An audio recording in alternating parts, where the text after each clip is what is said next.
Hello, everyone. Welcome to TravMedia Meets. I'm Henry Hemming, Global Managing Director of TravMedia. Great to have you here. We've got a couple of hot topics for you today. So, AI won't take your job, but a human who knows how to use it will. That's been one of the sound bites of 2023 so far. Is that true? How far will AI advance and inform travel PR?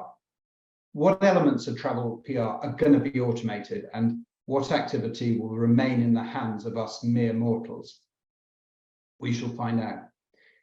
And here, also in the fourth TravMedia Meets of 2023, we'll also be tackling head-on online PR, as we feel the two are very clearly intermeshed. Online PR, or PR for SEO as it was once called, digital PR to some, is one of the fastest growing elements of the industry and vital in the travel and tourism PR mix. So today we'll consider how it's evolving, what the next frontiers are, how vital it is to travel organizations' marketing success, and of course, how AI will influence its development. For these topics, we need help. Well, I certainly need help. So we're going to welcome two experts in their fields. From the AI camp, we say hello to AI, PR and comms technologist, Andrew Bruce Smith. Andrew, great to have you here. Thank you. Good to be here. Thank you very much. And for online PR, we say hello to Will Hobson, PR and London Director at Rise at 7. Hello and welcome, Will. Hi, great to be here. Fantastic. So our wider aims for today's TravMedia Meets webinar are to understand how to harness AI for your campaigns, discover more about some platforms that are beginning to use them maybe, decide how to structure AI roles within your team, identify how to architect successful online PR campaigns, analyze how to pinpoint media targets for supercharged SEO, and with all the above, look at how these are influencing your influencer campaigns, a growing part of the travel PR mix. So I'm going to start off by asking our panelists to give us some views on their area of expertise. An early reminder to you, our audience, pose us some questions in Zoom's Q&A channel. And if you do, please also advise your company name, just in case I don't know it. But we'd love to have some great and testing questions for our experts. So we're going to start with Andrew Bruce Smith. So to properly introduce Andrew, Andrew is a digital pioneer, one of the first to harness email, web, Twitter, and PR. His 38-year career in PR so far has evolved him into becoming one of the recognized specialists in AI comms, digital PR, social media. He's crafted successful strategies for brands including IMM, Apple, and others. He's recognized by the CIPR as one of PR's top thinkers, chairing its AI in PR panel. He's co-authored influential handbooks on media transformation, and he provides training and consulting to a diverse range of organizations. Sounds like you're our man, Andrew. Tell us how cutting-edge AI will turbocharge PR strategies and what impact you believe it will have on the world of PR. Gosh, excellent. And I'll try and keep this as brief as possible.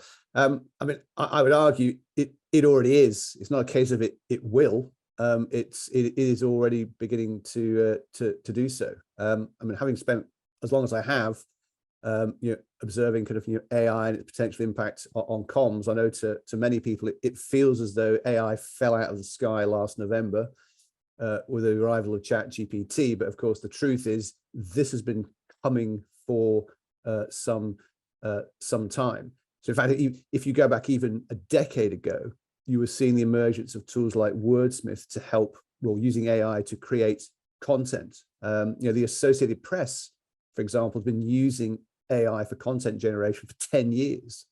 How many people know about the hundreds of thousands of articles written by AI? Well, they don't, but AI has been quite happily doing that for a long time. It's just that it wasn't widely available and used within the PR industry. Of course, with the arrival of ChatGPT, one of its many effects, not least of which that's all we seem to have talked about for the last 8 or 9 months. And I'm painfully conscious that I'm sure some people are thinking, oh, not AI again. The reality is that what ChatGPT, for example, did do was to effectively democratize access to that technology. So anyone capable of opening a browser now gets to kind of understand what it might be able to do. To your point about how will it transform PR, or specifically even travel PR, I don't think it's a cliche to say it could affect literally every aspect of public relations practice, whether you're looking at research, planning, campaign creation, content creation, obviously campaign execution, measurement, evaluation, client relationships, you name it. Potentially even today, there are AI technologies available to support each and every aspect of that process. I think what we're seeing is that, yes, there's been a huge amount of conversation and talk about AI and ChatGPT and lots of other similar tools. I think even now, the number of people actually using them in anger on a daily basis is still quite small. I think it's good that people do experiment, play around, if that's the right phrase, with these things, try them out. But I think you clearly have to get to a point where, okay, I've played around with it now. Need to kind of put some sort of focus and structure on how can we practically apply this. And I think particularly, well, whether you're agency side or an in-house team, you'll arrive at a point where you want to know, well, yes, there are 20,000, 30,000 tools out there, but which are the ones that are right for us? What are the appropriate ways to use that? How should we be using it to support it? What are the appropriate ways? Are there things that we could do, but we probably shouldn't? So there's a whole raft of other kind of non-technological kind of questions that are also coming out of this. I mean, we could spend all day talking about the ethics of the use of AI, legal, copyright. Let's be honest, copyright's a bit of a mess at the moment when it comes to AI generated content. I'm sure we'll talk more about that later. But at the same time, and I know you already alluded to it, there's a lot of concern from people saying, well, is AI going to put me entirely out of a job? Well, it doesn't have to. I do entirely endorse that view that says that AI should be replacing tasks, not jobs. It can't do everything that a human being can do. It's absolutely about how do we as PR professionals utilize AI technology to kind of augment what we're good at. I mean, just a couple of mundane examples. Using AI to kind of both kind of record and summarize meetings. That can free up countless hours of time that would have been spent writing contact reports that can now be devoted to more strategic or creative activity.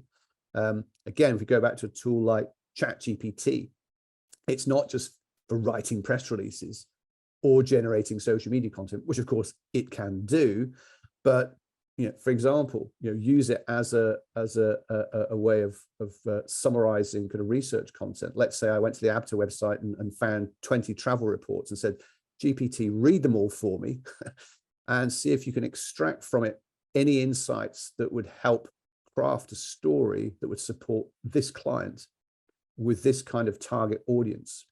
It's pretty good at that. So again, using it to help you perhaps better understand an audience, or for example, say, well, if that's the client and that's the target audience, help me decide the kind of the mix of kind of channels, etc. Now, it's not going to give you the answer. That's not the point. The point is it's trying to get you to a point you probably would have got to, but you get there a lot quicker. And you've almost got this sort of 24/7 available assistant to help you with all these kind of aspects of the mix. And that's just ChatGPT, let alone other tools available to help with content, tools like Midjourney version 5.2, which dropped, if that's a technical term, just over a week ago. Some incredible capabilities for image generation in terms of kind of photorealism, zoom. It's just, it's incredible to think that if you'd asked me even a year ago that a tool like that would be available for $10 a month, for example, I'd have laughed in your face. But here it is. I think that's another thing that we're all clearly trying to kind of grapple with, is that the pace of development around the technology is just insane. As I say, it's hard to realize that it was only last November that ChatGPT first emerged. And now we've got 20,000 plus new tools available to us.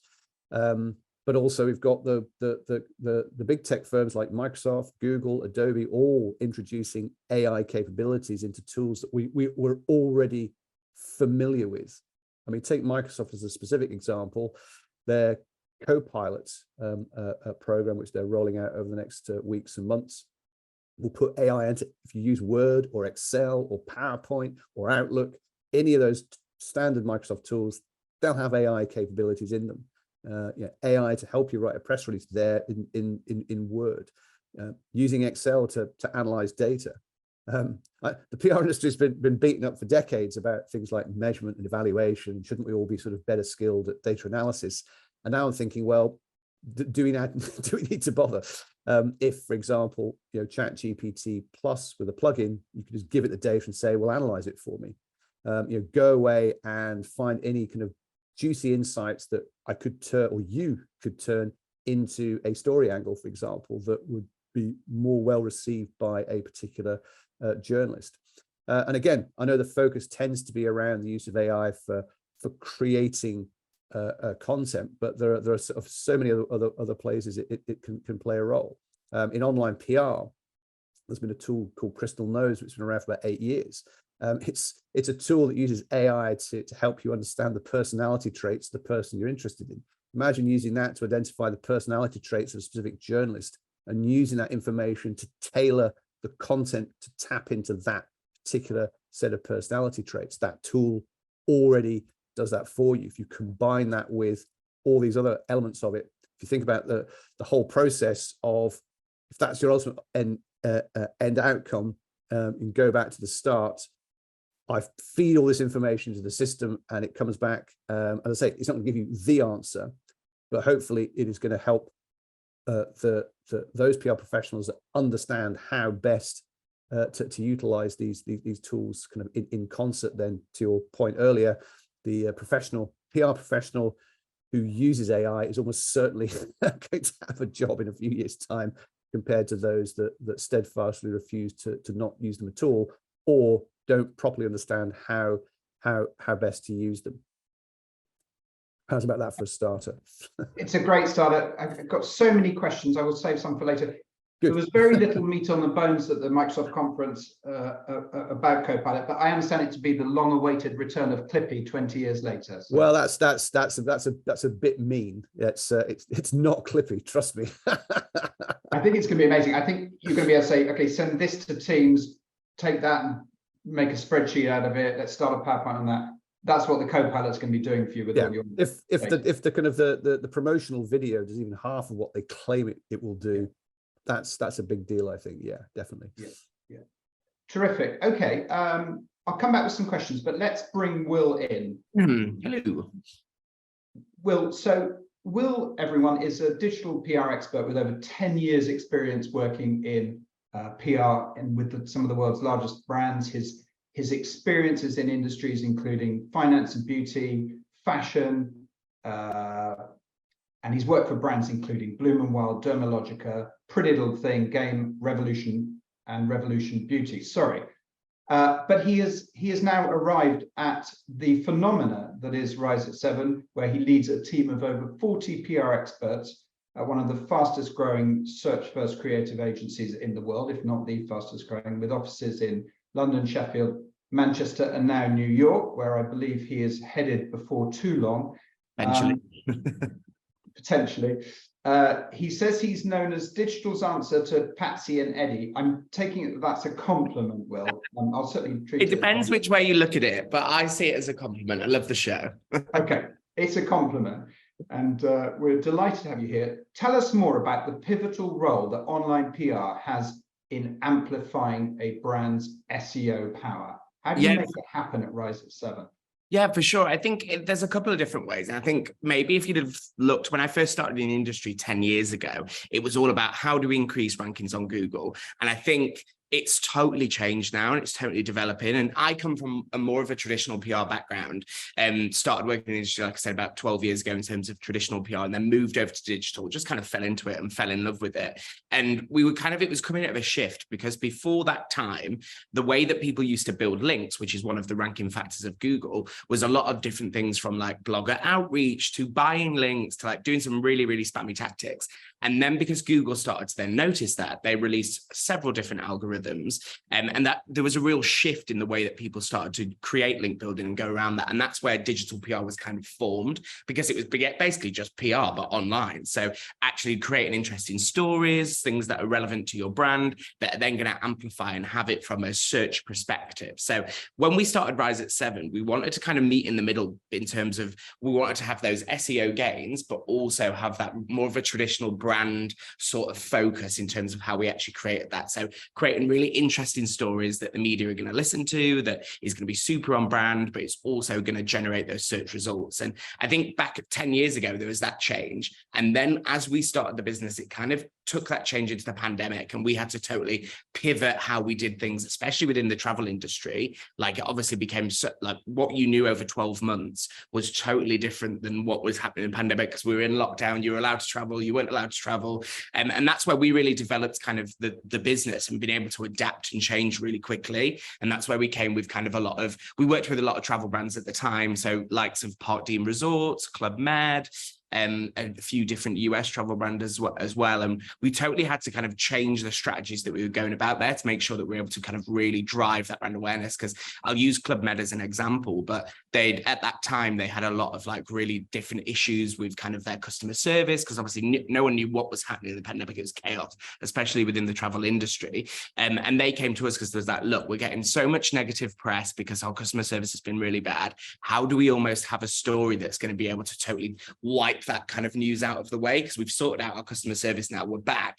So we created some really interesting like stunts and pieces that we did. Like, we did a chocolate orange hotel room that we'd kind of created on their site, as well as actually creating in real life. So did some really, really fun different things. And I think that's kind of how we then got through that process of changing. So it really helps that brand kind of get through a problem that they were going through, really drive that kind of success and being able to kind of get that positive media coverage, but also increase their rankings online. And I feel like at the moment, we're kind of going through that transitional period again, especially because the way that we think about searches is changing day in, day out. And what I mean by that is, like, 10 years ago, we'd mainly think about search just on Google and maybe Bing. I don't know if anyone even goes on Bing anymore. But now we're kind of thinking about it across multiple different platforms. So it's TikTok, it's Pinterest, it's YouTube, as well as search. Like, one of the things that we've noticed is, like, traffic might be down on a certain client site, and people are like, well, the search volume and the traffic's down. It's not because there's not demand for that subject or whatever people are searching for now. They're just going to different platforms. So we work with a few different tools to kind of analyze, well, where are our audience searching? If it's not Google, is it TikTok? Is it Pinterest? And then we'll create strategies for those channels. So thinking within the travel industry specifically, TikTok's huge. Like, I just went to Italy last week, and the first thing that I was doing is, what are the best restaurants to look for in Italy? Well, in Rome specifically, best activities, best place to take a picture. And because I'm able to visually see that, it's perfect. So we look at the way that we create our campaigns now is on multiple different channels. We'll still have things that are there from a search perspective, but then we're looking at, well, how can we amplify that across TikTok? Are we going to be working with TikTok creators? Are we going to be working with our own in-house content creators? So we've created a few different kind of platforms and different kind of services that then suffice that. So I feel like, and this kind of like weaves in from an AI perspective, like, we're going through that change again almost. Obviously, it's totally different to the pandemic, but it's a change again. Like, with Google releasing that they're changing their SERPs, it's going to be a lot more kind of content-led, content creator-led in terms of the SGE.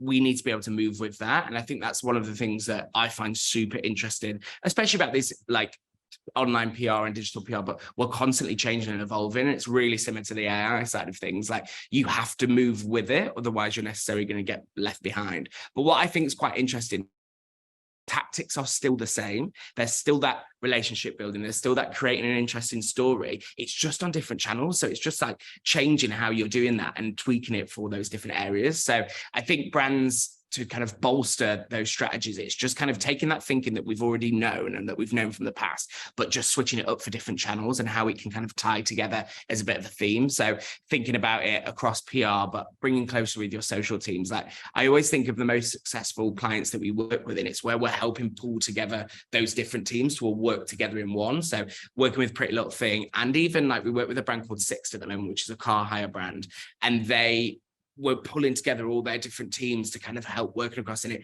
It's really satisfying to then see that progression as you go through, to be like, okay, those teams hadn't even spoken together before we necessarily met, and able to pull them together to all work together to achieve that one goal, which for us might be increasing rankings on Google, driving demand for the product and the brand, but across multiple different channels. So I think we're going through a change at the moment, and I'm excited. I think it's just how we're able to like develop that and also utilize skills that we already have, but just looking at them in different ways, which I think is going to be really fun.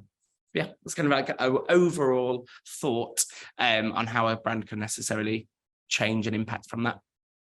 Great. Well, I guess when you're kind of pitching, you know, brands are saying, we've got people coming in pitching on web development and paid search and link building, backlinks in other ways than PR. What's the kind of killer sell on online PR? So it's quite varied, to be honest with you. And what I mean by that is like, we have clients that come for us for like, we really want to sell this product. How do you help us create demand for that product? And I think that's where we really shine. It's where we're going to drive demand, but then also facilitate it. So I'll use like Revolution Beauty as an example. They come to us because like, right, we really want to sell out of this new miracle cream that we've got. It's like, it's literally like a base for moisturizer before you put your makeup on. And they're like, we want to sell out of it. And we want to dominate the press, as well as like drive demand for that product. So that's where we really sell. Or it's also driving demand by increasing rankings. So it might be like a travel brand that they want to rank in first position for car hire in Rome or car hiring. So we then really drive demand. So I think what I'd probably say our killer piece is that driving demand section. Like, how do we increase rankings? How do we increase customers? And how do we increase sales? So I think for us, it's kind of goes down to the revenue and the bottom line, really, and actually seeing what we're getting out of our activity of working with you. Okay. I mean, that is a persuasive argument. I mean, the proving ROI is a kind of Achilles heel for the PR industry because of the vagueness of the metrics and disagreements about how it should be presented. But that may all change because of AI. Andrew, do you think that will improve for traditional PR now? Well, if we're getting onto the topic of measurement and evaluation, that's another few hours that we'll. I feel we've got to address it. No, quite no. But in very practical terms, I mean, as Will said, I mean, because I too have been long involved in digital PR. I mean, for me, a really interesting one is that, I mean, I've been saying for 15 years that actually, you know, online media coverage is one of the most valuable aspects of SEO. 100%. Whether and again, to the point about measurements, if you think about, you know, brand search, it's one of the best ways of actually evaluating brand awareness. If you're seeing that there's an increase in brand search, then, well, something must be causing that to happen. If you can correlate that with, well, before you weren't getting the reach through online media coverage or social, and now you are. And yes, we are looking at things like impression numbers, but you correlate that with the rise in brand search. Well, hello, that the two are actually related. And I guess from the AI perspective, it's even at the kind of, you know, mundane level of, say, coverage analysis.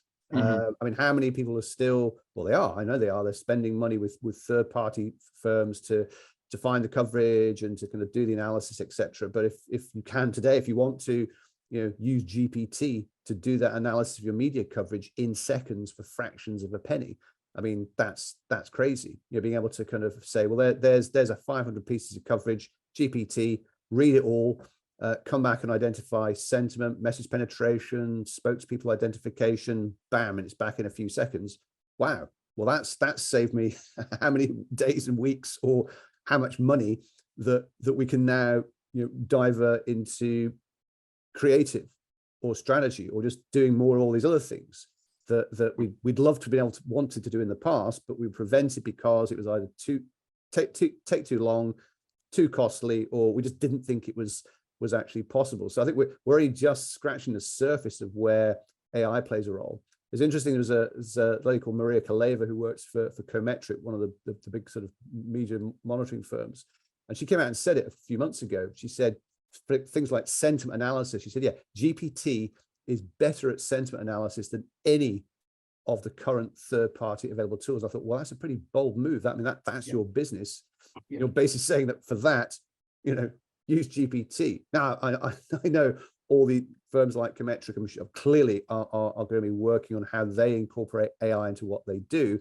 But what I like right now is that even the most cash-strapped PR team, what's to stop them from starting to use some of these more sophisticated evaluation and measurement techniques?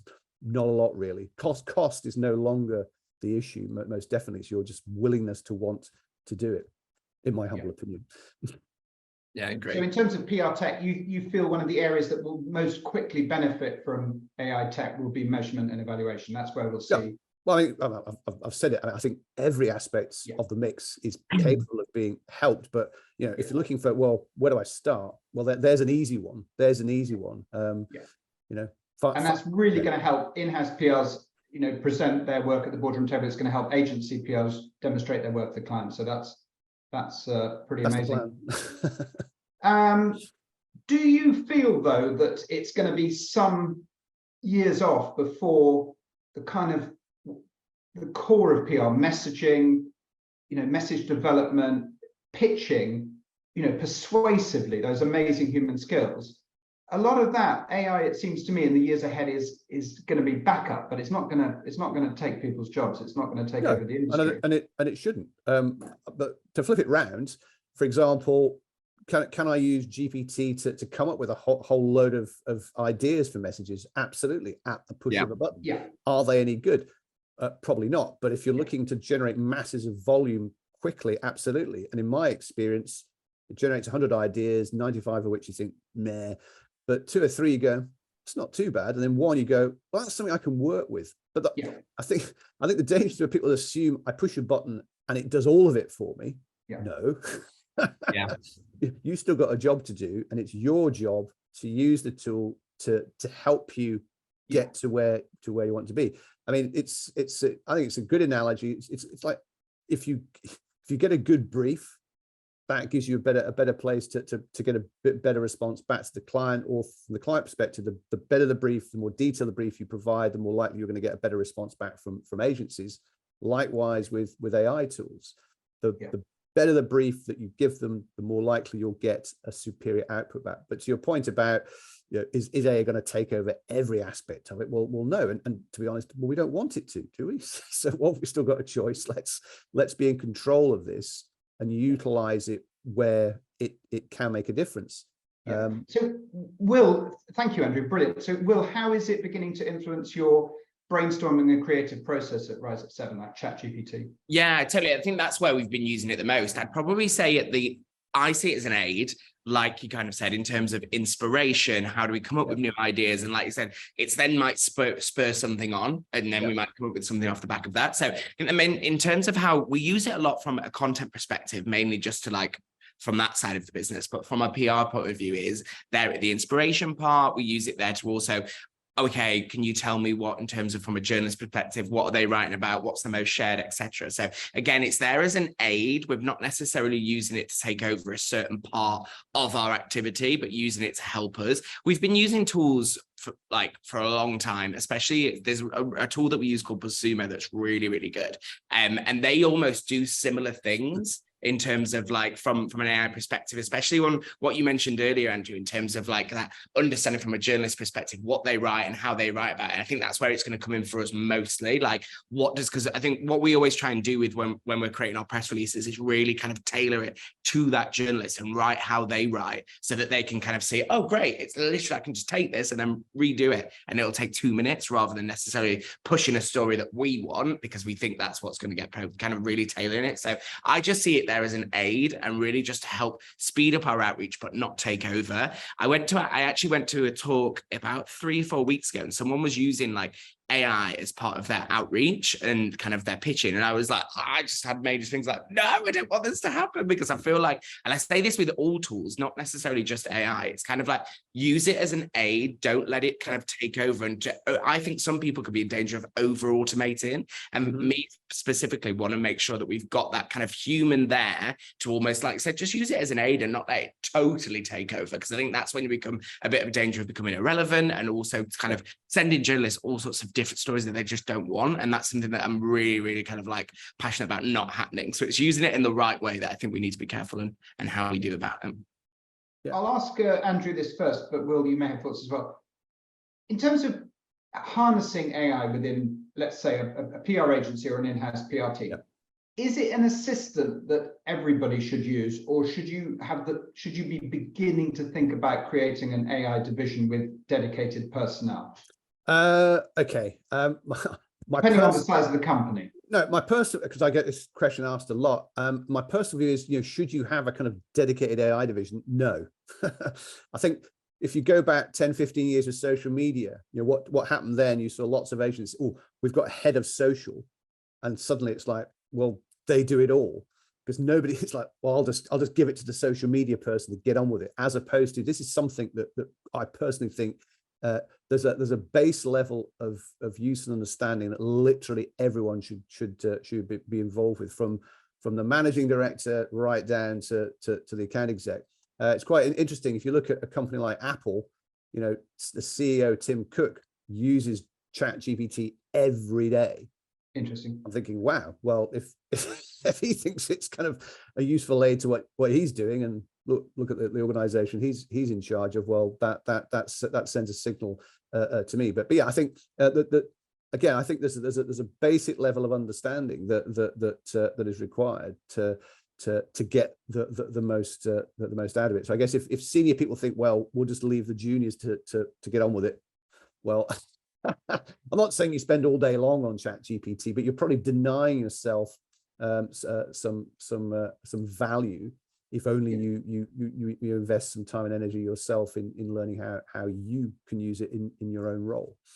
Cool. Well, yeah, totally agree. I think everyone should be using it. I think what I would probably just say is, like, maybe set some ground rules in terms of what you should be using it for. And what I mean by that is just going back to that point that I said before, in terms of not over automating too many things, just making sure that people are using it in the right way. I'd probably say, just because we've had tools in the past. I remember when we first started the business that people then overused and did it in the wrong way. So we kind of then had to go back and be like, right, look, this is what you use it for, this is how you don't use it, etc. And just kind of set a little bit of tiny ground rules. But I think experimentation is the best as well. Like, we've got certain people within our business that absolutely love using it and testing it and kind of sharing that across the business from different points of view as well, because everyone uses it in different departments in different ways. Yeah. And then we then learn how we might be able to kind of harness that from a PR perspective. So yeah, no, I totally agree. That's a great point. I mean, the word sharing is so crucial. It's one thing to say, everybody go off and experiment. And if everyone's going off and experimenting in their little silos, what if somebody does find this amazing prompt and it's like, oh, well, I'm gonna hang on to that myself. And well, no, that could be a shared resource, across the agency or the in-house team. So that I think we've started to see that happening where clearly at Rise at 7 and maybe elsewhere, that you're kind of building this kind of collective kind of repository of insights and prompts that will be used or could be used throughout the organization. Yeah. I wonder if a new fact-checking rigor will enter the PR industry, because we all know ChatGPT is very good at being very confidently wrong about things. Sure. Yeah. But I mean, I have some empathy with the AI there, because it's doing its job. It's not, if people are using it expecting it to give you the answer, that's not what it does. It says, look, here's a plausible response to what you've input. It's got no knowledge or connection with the outside world. It simply gives you back a bunch of symbols in the form of language, and that's up to you what you want to do with it. It's like the lawyer in the States who said, oh, I'll use it to identify some precedents for this court case, and of course it made it all up, and now he's been fined $5,000 and he's in front of the bar. Well, I think in that instance, I've got no sympathy at all. That's just lazy, isn't it? And to Will's earlier point, I mean, I guess that is an inherent danger, the sort of blank screen, oh, I'll just push the button and let the AI do it all for me. Temptation, but resist, use it where it is appropriate to use it, and that's clearly what we're all kind of hopefully learning to do. Mm-hmm. Yeah, I mean, I think it comes down to, is it an assistant, or will it be able to take over parts of the business? So Alex Aitken, Executive Director of Government Communications, very grandly told a PR Week conference last week, not only did I once say that the press release is dead, I think under AI, the press office could be dead. So my feeling is that he was wrong about press releases, they're still extant, and he's probably wrong about the press office. I mean, how can message development be ever successfully handed over to robotic technology? What do you think about that, Will? No, I don't think it can. Like I said, it goes back to that point in terms of it being an aid. I think it can give you inspiration and give you like the sentiment of what is happening, enable you, then you'll build off a message. But just going back to kind of like that, will it kill the press office? No, I think there's always going to be something that happens that we need to, especially from a reactive point of view. If something's so fast, I know AI is so fast, but we then need to tweak and change and kind of go with that. And I think what it will always be is like an aid. I don't think it's necessarily going to totally take over. So I would say no, in my opinion. Yeah, especially crisis, Yeah, I mean, I agree. I mean, as long as there are still journalists, there'll be press offices. So if there are no journalists, well, I think we've got bigger problems in our hands as a society than if we don't. So yeah, I mean, I don't know, maybe Alex was exaggerating for effect there, but yeah, the role of the media and media coverage, in fact, I would argue it's even more vital than ever. We mentioned earlier that the role of media coverage in things like SEO, that's always been true, never been kind of more truer. The challenge, of course, is and it's the age-old one.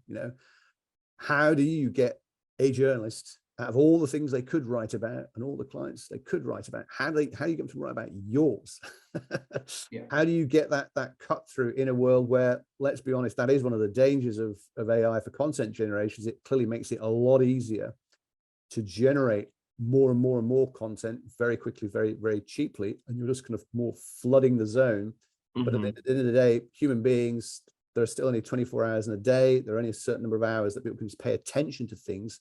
How do you get them to pay attention to what you want them to pay attention to? So again, using AI to find ways to get that or assist your ability to gain that cut through is where I think it can be helpful, but it's not going to do it for you. It's not going to do it for you. I mean, you might want it to, but I think you'll be, yes, that's wishful thinking, to say the least. And let's come back to online PR, and we'll look at it from the Google and the non-Google perspective, because you made some very interesting points earlier. So, Will, do you target specific media, titles and empires that are very online PR friendly? So it totally depends, again, client by client perspective. So what we usually do when we start working with a client is we do something that's called like a link intersect, which is basically where you find out where your competitors have links that you don't. So it might necessarily be, and then we kind of create a bit of an amalgamation of like a dream list. So we've got that link intersect. We know that, okay, Club Med, as an example, might not have a link on CNN Traveller. It might not have something on Travel and Leisure. So we'll kind of focus those. But then we also think, well, what's great for the brand? Where is your brand? Who's reading, like your audience? Where are they reading? So we kind of incorporate that list in. So what I would say is there's not necessarily loads of, there's not like, okay, I know this publication will be great for online PR. It doesn't necessarily tend to work like that.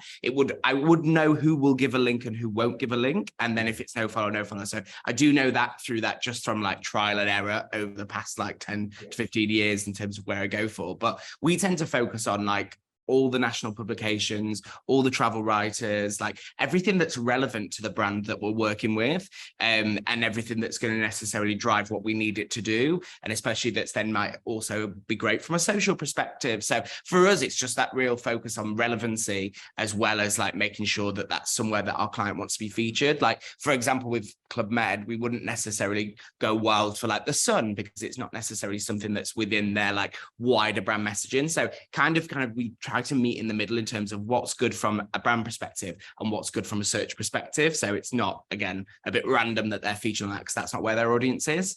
So it just totally depends on what brand it is. But I definitely say like I said, over the past 12 years, I kind of know who covers what and who doesn't, and then in terms of who would link and who wouldn't. But what I would probably add to that as well is we would still go for a publication even if we know that they don't link, just because it's still going to be kind of an implied link if there's a brand mention within there. So we still go for that. And also you don't necessarily know why that's going to lead to it after as well, because we still want to feature in the Express because that's where our audience is, for example, even if they didn't give us a link or a follow link, for example. So it would just totally depend, vary by client by client.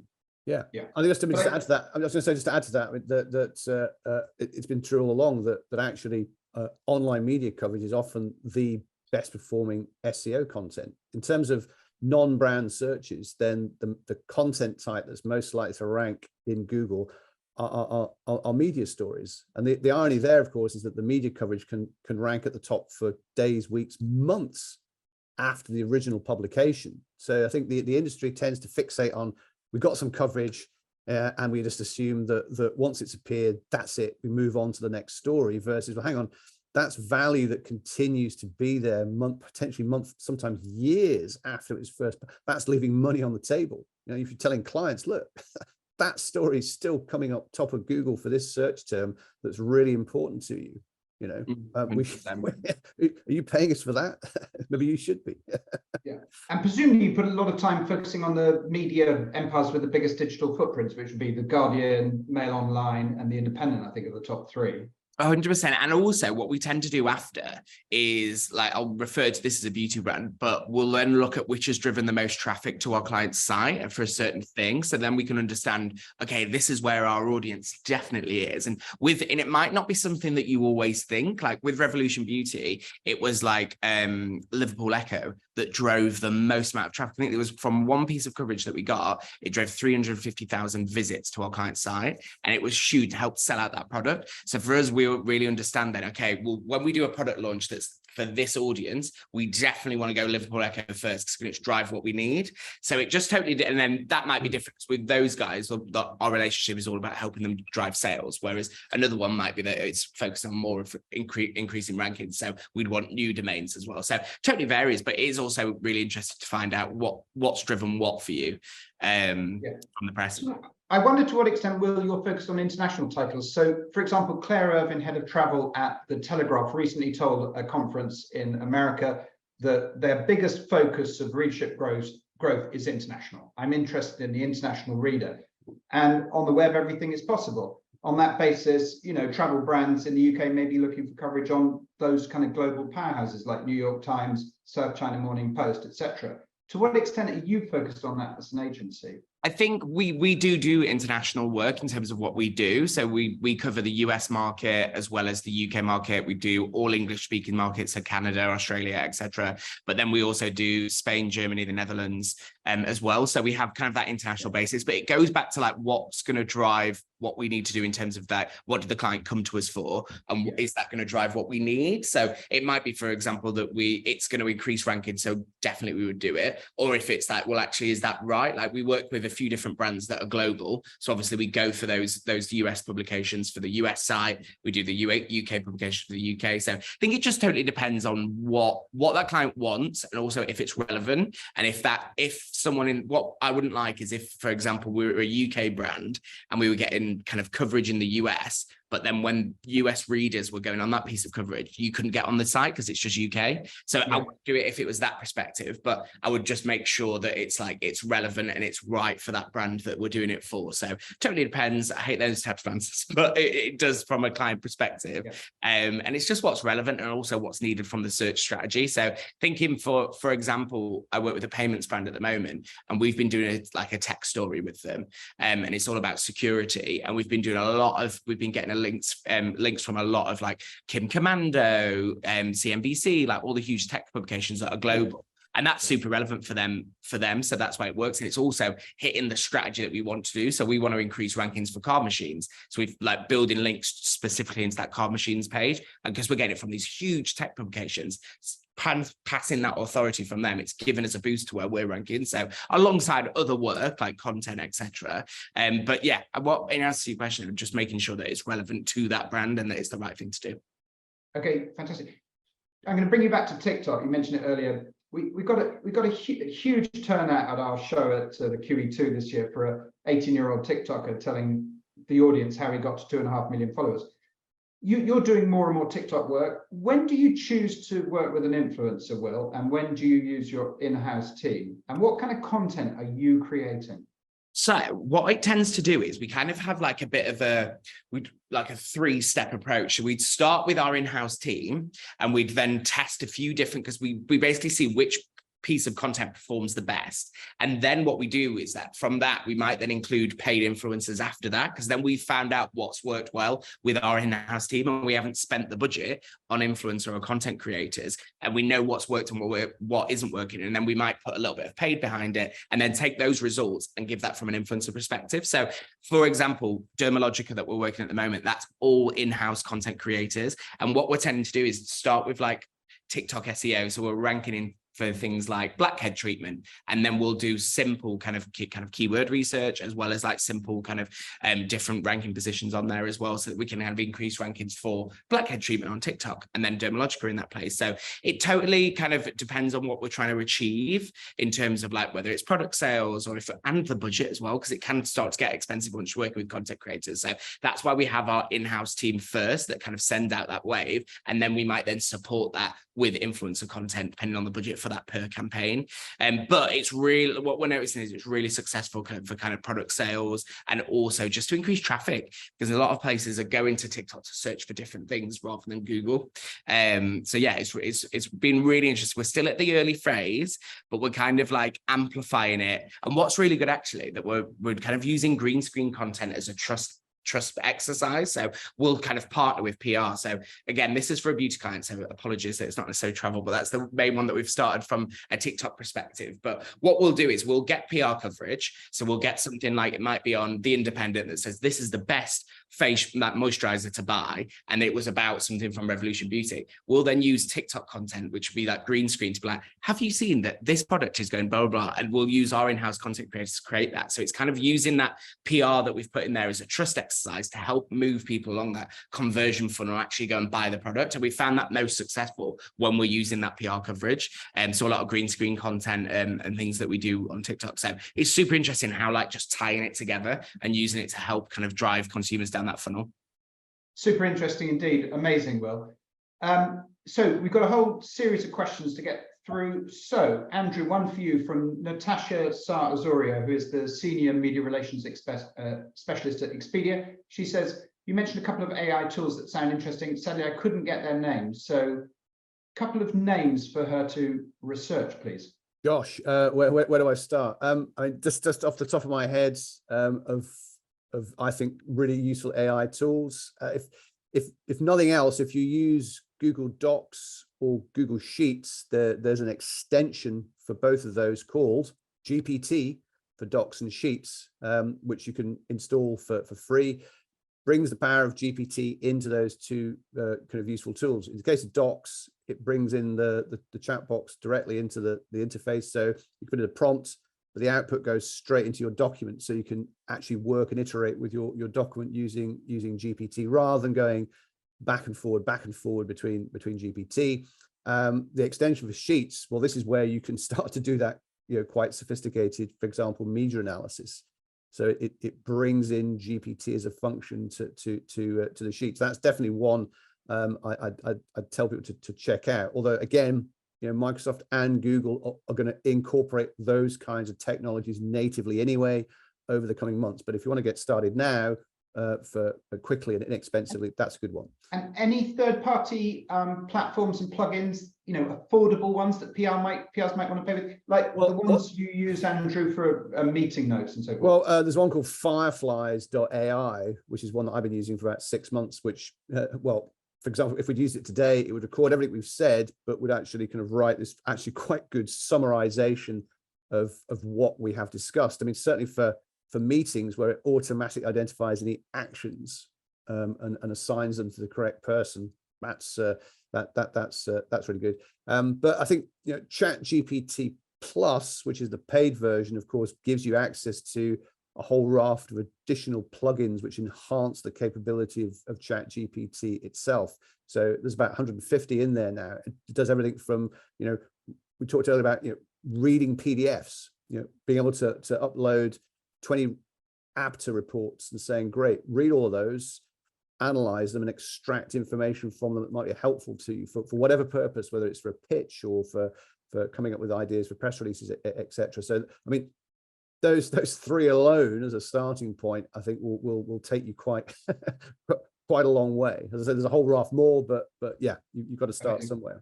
And Louise Lee, the PR and brand manager at Whitelink, says, are there any particular prompts or questions you can put into ChatGPT about measuring coverage and sentiment?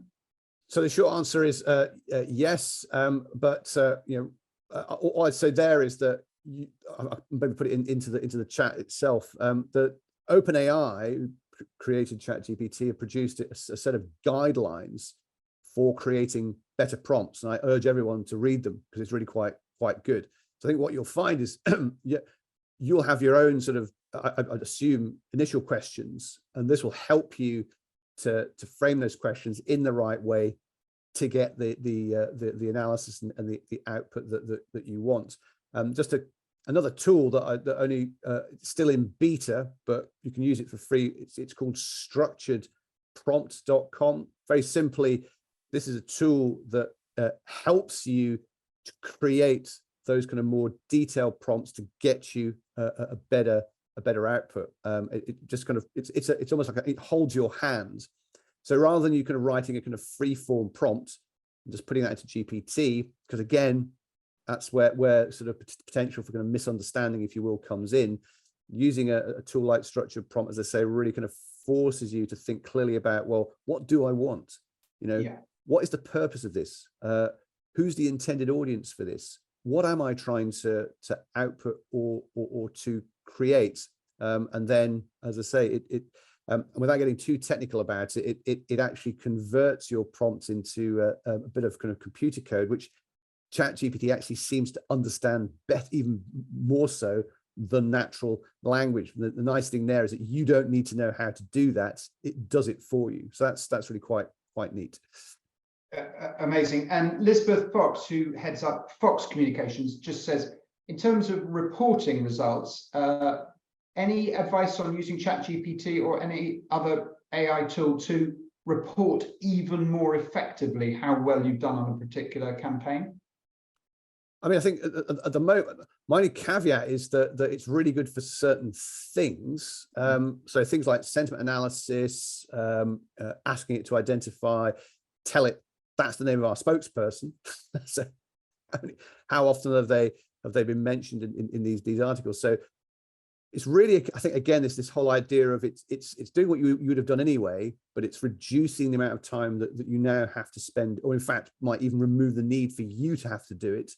So you've now got more time to focus on more useful, meaningful, strategic, you know, creative things. You've got more time to actually come up with your own ideas, or you've got more time to actually, you know, add in additional insights into the reports. It's been always the case. It's a Friday afternoon. Oh no, the client wants a report. That's another 3 hours going down the drain because I've got to do all these things. Whereas now, push a button, brilliant. I've now got 30 minutes, which I can now use to add even you know, deeper insights, bringing my own human perspective to it. And then I've still got another 2 hours left to do other more useful things. Okay. Question I'll put to Will. This is something we've been discussing as we've gone along, but maybe you can just encapsulate this into a sentence. Georgie Gaylor Thompson of Customer Communications says, there's a perception that using AI can be cheating. So how should agencies communicate to their clients the reason to use them and not to rely on AI tools internally? What would you, if you're put on the spot, what would you say, Will?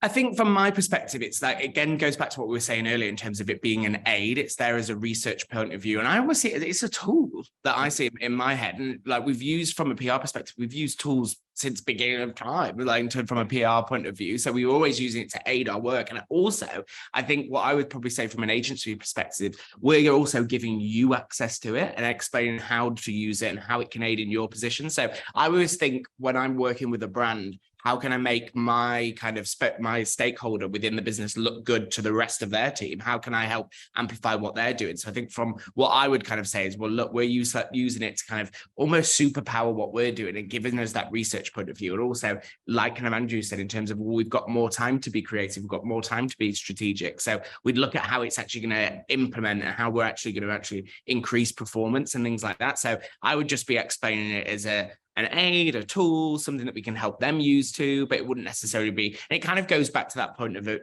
will it get rid of that job that's needed? I don't think it's then going to take away that someone is going to utilize it and get rid of an agency, for example. So I think it's, again, just explaining how we would use it as a tool and how we'd use it to help implement what we do and help kind of really superpower it more or less. Yeah, I just quickly to add to that, anecdotally, some clients that I'm aware of that think, oh, let's do it ourselves. I think have quickly realized, without the expert to use technology, it's not as easy as as we thought it was going to be. We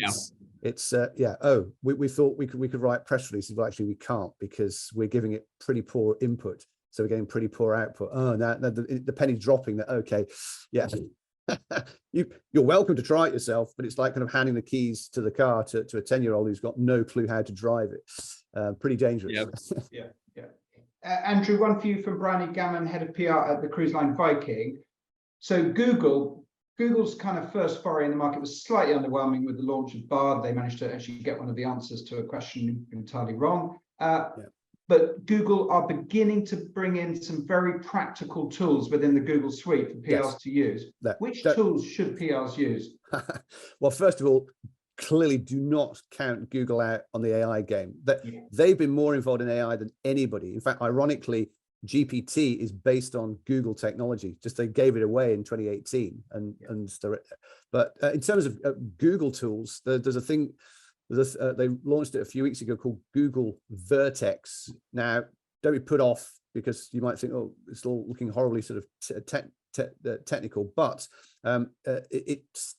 persevere. It's a really good playground. They've got some really good sort of tutorials and tools for using, how to get more output out of Bard, various other kind of AI tools that they're providing. But if anything else, Google Bard, which everyone forgets about, is also there. It's also free. I think it's actually quite good for kind of certain things. Okay, it's not as good as GPT for perhaps your content creation, but if you're if you've got an image and say, well, describe that image and come up with sort of suggestions of other images that might kind of resemble that. So if you're looking for kind of illustrative purpose type stuff, then it can do that. But yeah, Google Vertex, which is free, I think is worth checking out. Yeah. There's some AI-based video creation tools coming in at the moment, aren't there? Well, Runway ML is the obvious one. That's text to video. So put in the text prompt and it will generate the 10-second video based on what you've asked it for.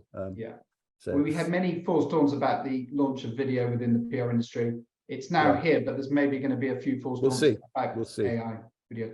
I'm going to ask you guys both to wrap up within a minute your own perspective on your market, if I may. Start with you, Will. Will, what's the killer reason to focus on online PR in the travel industry moving forward? I think it's to be able to adapt from my perspective. So we've done it before, like I said, with COVID, how we can pivot that quickly and how we're able to do that. And I think we're going through a bit of that change at the moment. So it's making sure that you're incorporating different channels. Like you said, if you're seeing demand drop on one channel, it might not be that it's dropping, it's just going elsewhere and people are looking elsewhere. So I think think of different channels from a search perspective than necessarily just Google, something that I'm really keen on, and that can be helped through digital and online PR. And then also tying it together, making sure that you're speaking to your social team, making sure that you're speaking to XYZ and pulling it all together and working as a team is the biggest thing that I'm kind of looking forward to do.